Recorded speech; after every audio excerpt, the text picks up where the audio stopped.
السلام علیکم۔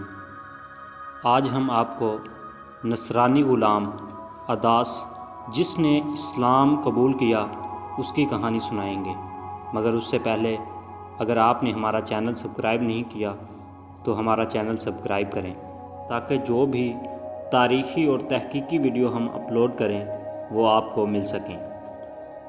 ابو طالب اور سیدہ ختیجہ رضی اللہ تعالیٰ عنہ دونوں کی وفات کے بعد آقا دو جہاں صلی اللہ علیہ وسلم تبلیغ کی غرض سے طائف تشریف لائے۔ طائف بارونق شہر ہے اور موسم کے لحاظ سے عرب کا شملہ سمجھا جاتا ہے۔ مکہ معظمہ سے مغرب کی طرف چند میل پر واقع ہے۔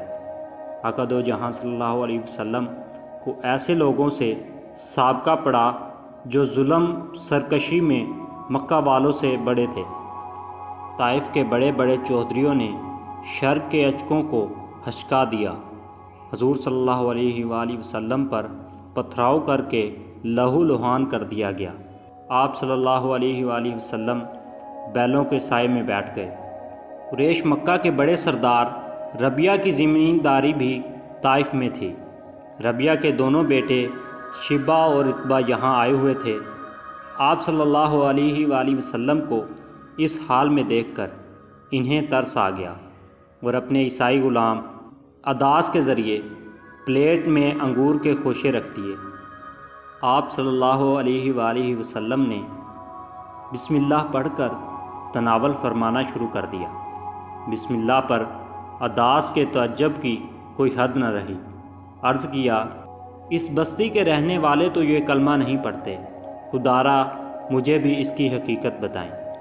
آپ صلی اللہ علیہ وآلہ وسلم نے فرمایا، تمہارا وطن کہاں ہے اور مذہب کیا ہے؟ عداس نے کہا، میرا وطن نینانوا ہے اور مذہب نصرانی ہے۔ آپ صلی اللہ علیہ وسلم نے فرمایا، وہی نینانوا جہاں ایک مرد صالح یونس بن متی پیدا ہوئے۔ یونس بن متی بھی اللہ کے رسول تھے۔ عداس، یونس بن متی کو آپ کیسے جانتے ہیں؟ رسول صلی اللہ علیہ وسلم نے فرمایا، یونس علیہ السلام نبی میرے بھائی تھے اور میں بھی نبی ہوں۔ آپ صلی اللہ علیہ وآلہ وسلم کی زبان سے یہ کلمہ بھی پوری طرح ادا نہ ہوا تھا کہ عداس نے سر سے پاؤں تک آپ صلی اللہ علیہ وسلم کے روئیں روئیں کو بوسہ دیا۔ شیبہ یہ منظر دیکھ رہا تھا، اس سے رہا نہ گیا۔ غلام جب واپس لوٹا تو کہا، اے بد نصیب، تو اس شخص سے کس غضب کی عقیدت کا اظہار کر رہا تھا؟ عداس نے کہا، اس وقت دنیا جہاں میں یہ شخص سب سے بہتر ہے۔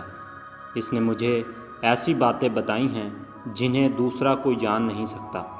شیبہ نے کہا، ارے تیرا دین اس دین سے بہتر ہے، اس کے دین میں نہ چلے جانا۔ اور ایسا ہی ہوا۔ عداس رضی اللہ تعالیٰ عنہ مسلمان ہو گئے۔ جب شیبہ اور عتبہ جنگ بدر کے لیے نکلے تو عداس رضی اللہ تعالیٰ عنہ مکہ سے باہر سنیتا البضاع نام کے ٹیلے پر بیٹھے ہوئے تھے۔ شیبہ اور عتبہ ادھر سے گزرے تو حضرت عداس رضی اللہ تعالیٰ عنہ نے روک کر کہا، وہ شخص واقعی رسول ہے، آپ کا آگے قدم اٹھانا خود کو مقتل میں لے جانا ہے۔